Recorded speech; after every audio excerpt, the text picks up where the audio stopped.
आपको आलू, प्याज और टमाटर की तरह दुकानदार नोटों के बंडल बेचता नजर आए तो आपको कैसा लगेगा? आई गेस आपको बड़ा अजीब लगेगा, लेकिन आपको जानकर हैरानी होगी कि दुनिया में एक ऐसा अनोखा देश भी है जहां फल, सब्जियां नहीं बल्कि पैसे बिकते हैं। जी हाँ, पैसे जो हमें अपने देश में सीसीटीवी की नजरों में रहते हुए एटीएम या फिर बैंक से मिलते हैं, मगर यहाँ तो मंडियों में ही मिल जाते हैं।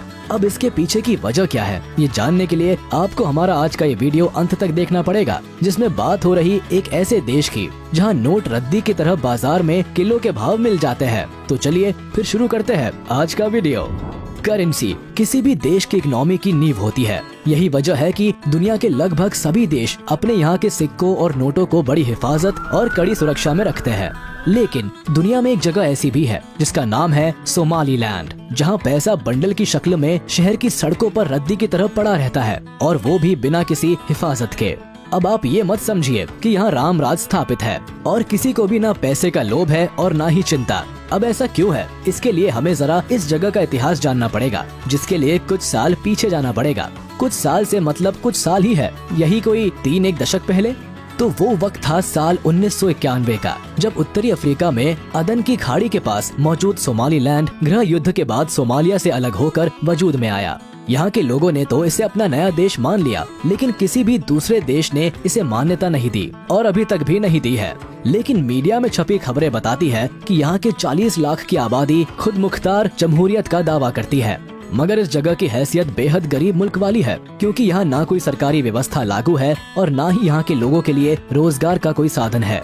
वैसे यहाँ से भारी मात्रा में ऊँटों का निर्यात होता है, लेकिन फिर भी इतना नहीं कि देश के लोग सुकून से और आराम से जिंदगी जी सके।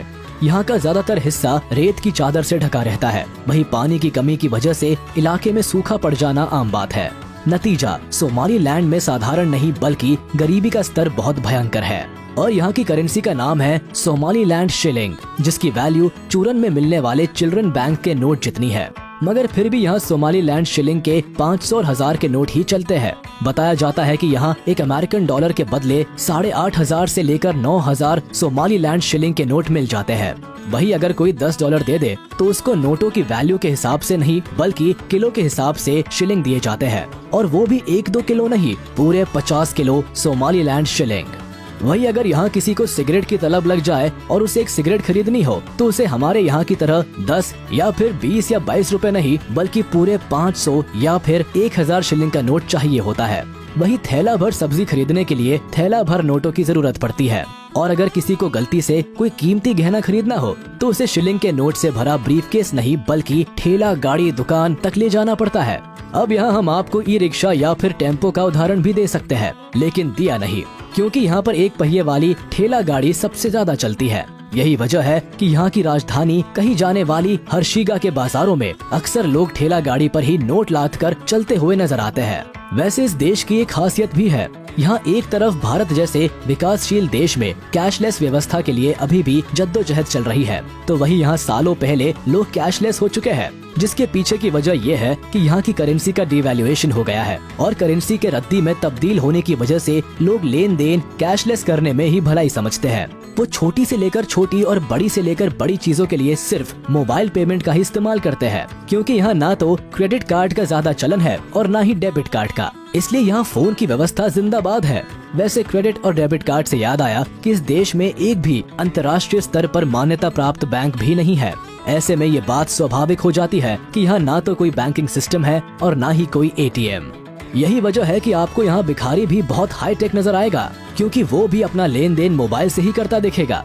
वैसे सबके कैशलेस हो जाने की वजह ये भी हो सकती है कि कौन छोटी मोटी खरीदारियों के लिए झोला भरकर नोट ढोता फिरे, इसलिए यहाँ आम और खास सभी कैश विहीन रहना ही पसंद करते हैं। फिर चाहे फुटपाथ पर सब्जी और फल बेचने वाले हो या फिर बड़ी बड़ी चमचमाती परचून और बाकी जरूरत के सामान वाली दुकानों पर बैठे धन्ना सेठ, कहीं भी चले जाओ, बस अपने मोबाइल से दुकानदार का मोबाइल नंबर या फिर QR कोड स्कैन करो, पैसे तुरंत ग्राहक के अकाउंट से दुकानदार के खाते में चले जाते हैं।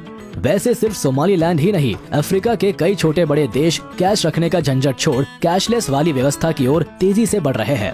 घाना, तंजानिया, युगांडा में भी मोबाइल बैंकिंग की क्रांति आ रखी है। इसी तरह केन्या में भी बड़ी तादाद में लोग M-पेसा के जरिए भुगतान कर रहे हैं। वैसे अब आप ये मत मान लीजिएगा कि कैशलेस हो जाना कौन सी बड़ी बात है। हमारे देश में भी तो कई बड़े शहर लगभग पूरी तरह से कैशलेस हो चुके हैं, मगर सोमालीलैंड की खासियत है कि यहाँ के शहरों के साथ साथ गाँवों में भी लोग नोटों को भूल चुके हैं। BBC में छपी रिपोर्ट बताती है कि यहाँ के गाँवों में 60% से ज्यादा लोग अब अपने मोबाइल के जरिए ही पूरा लेन देन कर रहे हैं। साथ ही यहाँ 16 बरस से ज्यादा की उम्र वाले 88% लोगों के पास मोबाइल फोन है, जो उनके लिए बातचीत करने का तो जरिया है ही, मगर अब ये उनका निजी बैंक भी बन गया है। जबकि यहाँ के ज्यादातर लोग निरक्षर है, यानी अनपढ़ है या फिर कम पढ़े लिखे हैं। वैसे यहाँ लोगों के लिए पढ़ाई लिखाई का ज्यादा महत्व है भी नहीं, क्योंकि इस छोटे से देश में रोजगार मिलना एक बड़ी समस्या है। यहाँ के लोग मछली पालन और छोटे मोटे कामों में लगे रहते हैं, जिसमें उनकी सिर्फ आजीविका चलती है। साथ ही ये देश अपने टूरिज्म सेक्टर पर भी बहुत ज्यादा निर्भर रहता है। बताया जाता है कि सोमालिया में बीचेस और यहाँ काफी रहस्यमय गुफाएं और जंगल है, जिस पर रिसर्च चलता रहता है और शोध से जुड़े लोग आए दिन यहाँ आते जाते रहते हैं। तो चलिए दोस्तों, पैसों के बाजार और सोमालीलैंड के बारे में बताता ये वीडियो यही खत्म होता है। उम्मीद है आपको ये पसंद आया होगा।